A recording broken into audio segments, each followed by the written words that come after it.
चलते हैं श्रीमद् भागवत महापुराण। भगवान श्री कृष्णचंद्र जी उद्धव जी को ब्रह्मचर्य और गृहस्थ आश्रम का उपदेश किया। अब आज वानप्रस्थ और सन्यास आश्रम के धर्म का उपदेश करते हैं।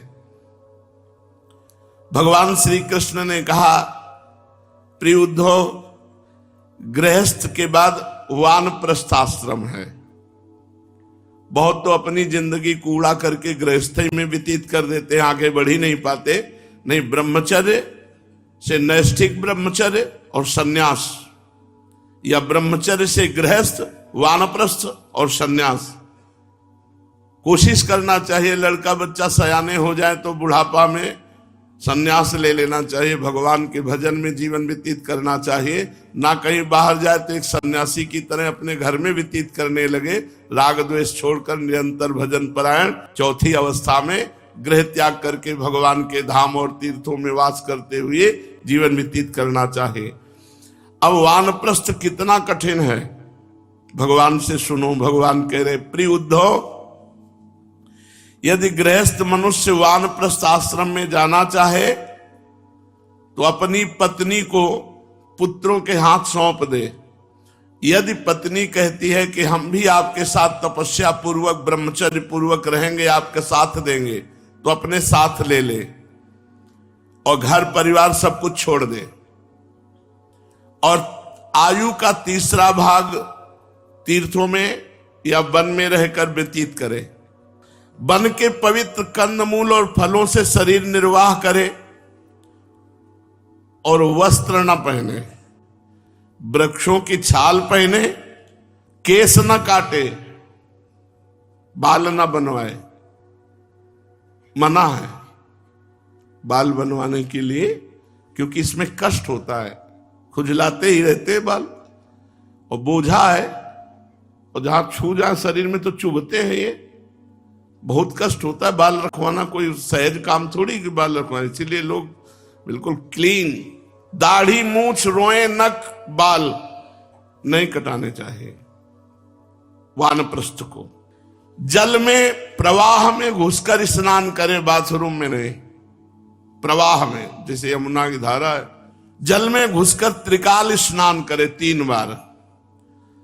और गर्मी में धूप में बैठ करके आसपास कंडा लगा करके बैठे, और सर्दी में ठंडे जल में खड़ा होकर के जब करे। वानप्रस्थ बनेगा कोई? भगवत प्राप्ति, नाम सेवा, नाम ध्यान, नाम कीर्तन, ये समझ लो, नहीं तो देख लो ऐसी कठोरता। वर्षा में छाता नहीं लगावे, खुला वर्षा सहे। जाड़े के दिनों में गले तक धारा में खड़ा होकर के जप करे। घोर तपस्या में जीवन व्यतीत करे। कल के लिए फल न रखे, और कंदमूल फल एक दिन ही, मतलब जैसे आज लाए तो आज ही पा लो, फिर कल मिले तब कल। बहुत वानप्रस्थ के लिए कठिन तपस्या है। ओखली में कूटा हुआ पदार्थ न पावे। पहले ये सब दाल और सब ओखली में ही कूटा जाता था। वानप्रस्थी को चाहिए कि कौन सा पदार्थ कहां से लाना चाहिए, किस समय लाना चाहिए, कौन कौन पदार्थ अनुकूल हैं, इस बात को जानकर जीवन निर्वाह करे कंदमूल फल से। देश काल आदि से अनभिज्ञ लोगों से लाए हुए या दूसरे समय के संचित पदार्थों का कभी अपने में प्रयोग न करे। नीवार आदि जंगली अन्न से ही चरुपोरो डास आदि तैयार करके उन्हीं से समयोचित अग्रगण्य आदि वैदिक कर्म करे। वानप्रस्थ हो जाने पर वेद विहित किसी को दुख पहुंचाने वाले कार्य न करे। वेद वेत्ताओं ने वानप्रस्थी के लिए अग्निहोत्र, दर्श, पौर्णमास, चातुर्मास आदि का वैसा ही विधान किया जैसा गृहस्थों के लिए। वानप्रस्थी इतनी तपस्या करे कि मांस सब सूख जाए, केवल हड्डी हड्डी दिखाई दे, केवल हड्डी, अस्थि मात्र होए रहे शरीरा। एक एक नस दिखाई देनी चाहिए वानप्रस्थी की, हड्डी हड्डी दिखाई देनी चाहिए। भगवान आदेश कर रहे। देख लो, कल्याण ऐसे होता है भाई। और तुम्हें सीधे कह रहे राधा राधा बोलो, राधा नाम सेवा विराजमान करो, भोग लगाओ, खाओ, परम पद मिलेगा।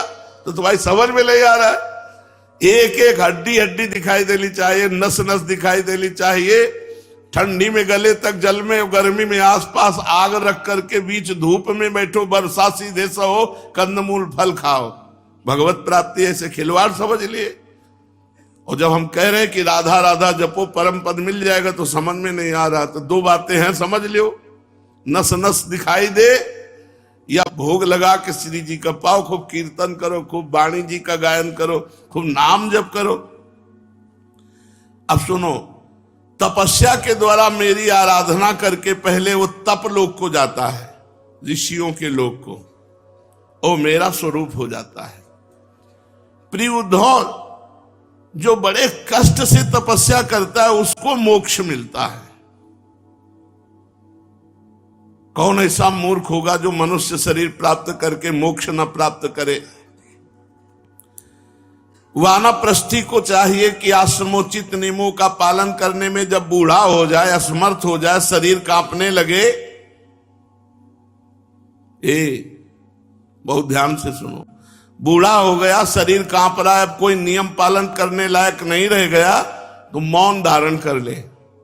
बहुत कठिन है भगवत प्राप्ति, तभी कहते हैं भगवत प्राप्ति कठिन। सरल से सरल उपाय है भगवान का नाम कीर्तन, भगवान का नाम ध्यान, नाम जप। राधा नाम से सब कुछ हो जाएगा, मान लो कलिकाल है।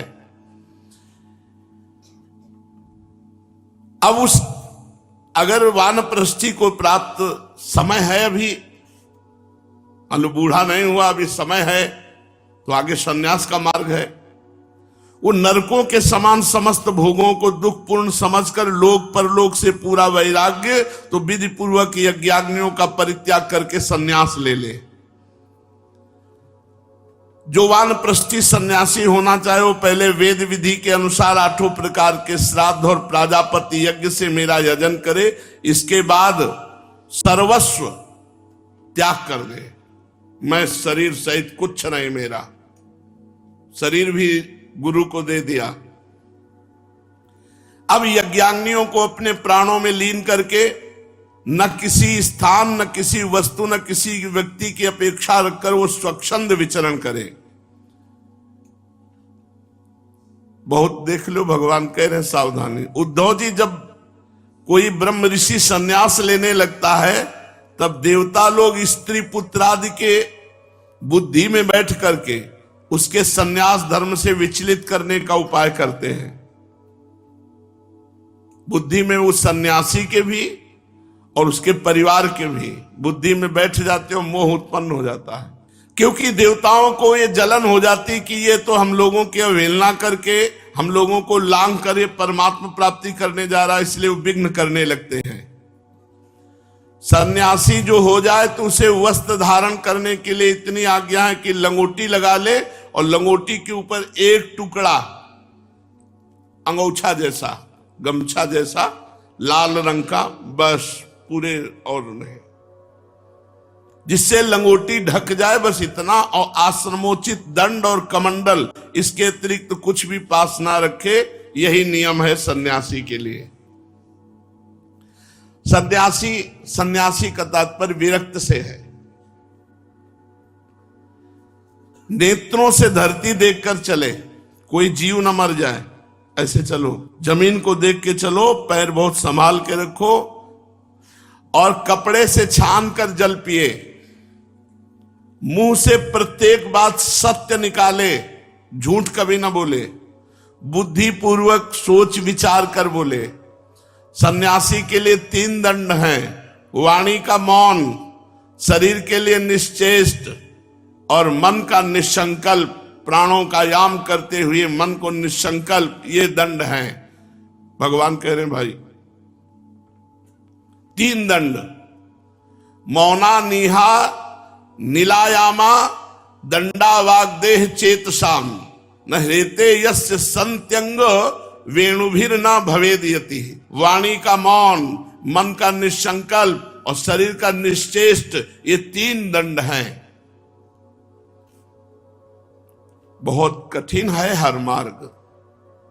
सन्यासी को चाहिए कि जातच्युत और गौघाती, गौ हत्यारा, इनसे कभी भिक्षा न ले और चारों वर्णों में भिक्षा ले ले। भिक्षा का नियम है बिना परिचय वाले 7 घरों में जाए और जो कुछ मिल जाए तो पाले और ना मिले तो उपवास करे। 7 घर, 7 सप्तागारान संक्लिप्तांस तुष्य लब्धेन तावता। 7 घरों में जाए, जो कुछ मिल जाए वो पाले, ना मिले तो उपवास करे। अब फिर इसके और भिक्षा का उपाय न करे कि 7 घर और देख, बस 7 घर तक है। राधे श्याम बोले जो मिले सो पाए, ना मिले तो संतोष कर ले।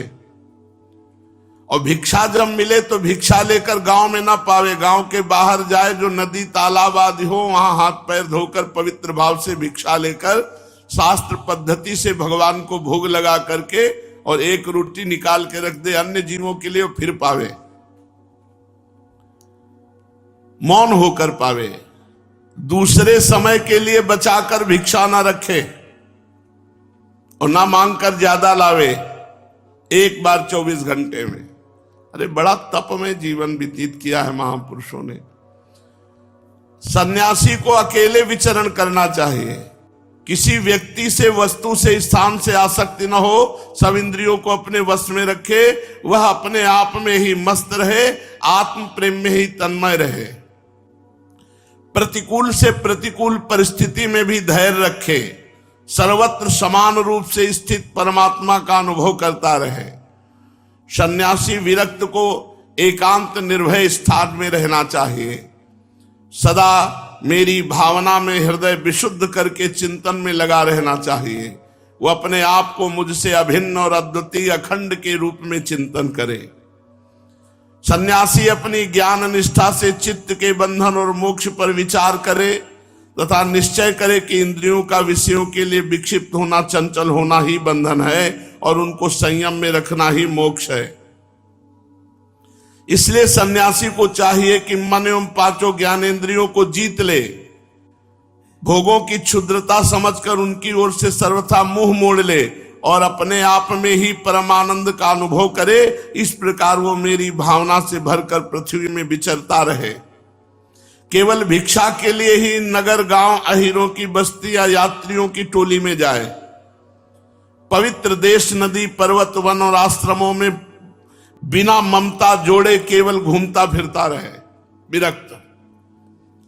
भिक्षा भी अधिकतर वानप्रस्थियों के आश्रम से ही ग्रहण करे, क्योंकि कटे हुए खेतों के दानों से बनी हुई भिक्षा शीघ्र ही चित्त को शुद्ध कर देती है और उससे बचा खुचा मोह दूर होकर सिद्धि प्राप्त हो जाती है।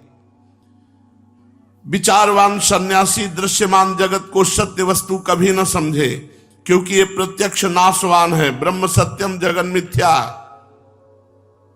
इस जगत में कहीं भी अपने चित्त को न लगाए। इस लोक और परलोक में जो कुछ करने पाने की इच्छा हो उससे विरक्त हो जाए। सन्यासी विचार करे कि आत्मा में जो मन, वाणी और प्राणों का संघात रूप ये जगत है, सारा का सारा माया का खेल है। इस विचार के द्वारा इसका बाध करके अपने स्वरूप में स्थित हो जाए, फिर कभी इस संसार का स्मरण ना होने पावे। ज्ञाननिष्ठ, विरक्त, मुमुक्ष और मोक्ष की भी अपेक्षा न रखने वाला मेरा भक्त आश्रमों की मर्यादा में बद्ध नहीं है।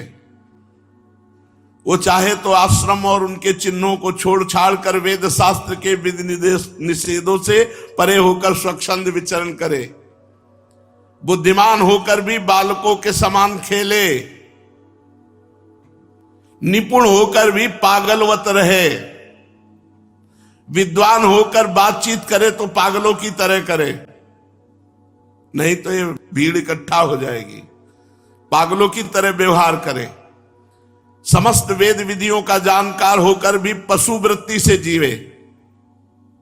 अनियत आचारवान, ऐसा आचरण करे कि दूसरों को घृणा हो जाए। बड़े विवेकी हैं, बड़े धनी हैं, अपने धन को बचाने के लिए ऐसे। निपुण हो तो जड़वत रहे, बुद्धिमान हो बालकों के समान खेले, पागलों की तरह बातचीत करे और पशु वृत्ति से अपवित्र, अनियत, आचारवान, अनियत आचारवान, ले ले यार कोई आचरण, ऐसा। ये आखिरी स्थिति है। सन्यासी का मतलब अब अवधूत स्थिति। कभी वेदों की कर्मकांड भाग की व्याख्या में ना लगे, पाखंड न करे, तर्क वितर्क से बचे, जहां वाद विवाद हो रहा हो वहां कोई पक्ष न ले। सन्यासी को इतना धैर्यवान हो कि मन में किसी भी प्राणी से उद्वेग न हो और स्वयं भी किसी प्राणी को उद्विग्न न करे। उसकी कोई निंदा करे तो प्रसन्नता से सह ले, पर किसी का अपमान न करे। प्रिय उद्धव, सन्यासी इस शरीर के लिए किसी से भी वैर न करे। ऐसा वैर तो पशु करते हैं। जैसे एक ही चंद्रमा जल से भरे हुए विभिन्न पात्रों में अलग अलग दिखाई देता है, वैसे ही एक ही परमात्मा समस्त प्राणियों में और अपने में स्थित है।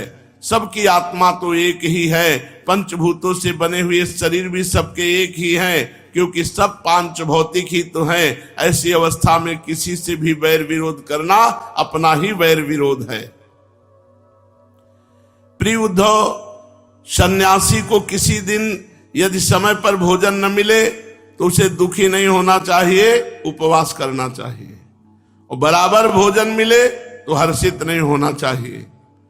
उसे चाहिए कि वो धैर्य रखे, मन में हर्ष और विषाद दोनों प्रकार के विकार न आने दे, क्योंकि भोजन मिलना और न मिलना दोनों ही प्रारब्ध के अधीन है। इसमें भोजन की बार बार बात इसलिए होती कि एक ही समस्या होती सबसे ज्यादा, भूख। आप लोग तो भूख को पहचानते नहीं, किसे भूख कहते हैं। भूख उसे कहते हैं जब कई दिन भोजन न मिले और फिर कोई भोजन पाता दिखाई दे और फिर भी अपने पास व्यवस्था नहीं, तब उसका कष्ट पता चलता है कि भूख किसे कहते हैं। भिक्षा अवश्य मांगनी चाहिए। ऐसा करने से अहंकार नष्ट होता है, प्राणों की रक्षा होती है। प्राण रहने से ही तत्व का विचार होता है, तत्व विचार से तत्व ज्ञान होकर मुक्ति मिलती है। सन्यासी को प्रारब्ध के अनुसार थोड़ी अच्छी बुरी जैसी भिक्षा मिल जाए उसी को पेट में डाल ले। वस्त्र और बिछौने की लालसा न करे, बस शरीर को जहां पड़ा है पड़ा रहने दे, अपना काम चला ले। अच्छे या बुरे की कल्पना भी न करे। बहुत कठोर मार्ग है सन्यास। जैसे मैं परमेश्वर होने पर भी अपनी लीला से ही शौच आदि शास्त्रोक्त नियमों का पालन करता हूं, ऐसे ज्ञाननिष्ठ पुरुष भी शौच, आचमन, स्नान और दूसरे नियमों का लीला से ही आचरण करे। शास्त्र विधि के अधीन होकर विधि किंकर होकर न करे, क्योंकि ज्ञाननिष्ठ पुरुष को भेद की प्रतीति ही नहीं होती। जो पहले था वो मुझ सर्वात्मा के साक्षात्कार से नष्ट हो जाती है। मरण पर्यंत बाधित भेद की प्रतीति भी होती है, तब भी देहपात हो जाने पर वो मुझसे एक हो जाता है। भगवान सन्यास धर्म का और वर्णन कर रहे हैं, सुशेष आगे। श्री राधा वल्लभ लाल की